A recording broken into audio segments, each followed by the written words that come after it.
Good morning everybody. Selamat pagi teman-teman di Indonesia. This is my class of 21 for this season This is the second batch. Mommy was inexperienced. Pretty young mommy, I must say. Batch of 3 second round Champion bloodline Timbrados Looks like I might have 3 males or 2 males and 1 female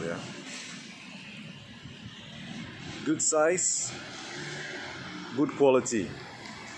Anyone can do breeding It's not the quantity that matters, the quality makes the difference Thanks for watching the video guys.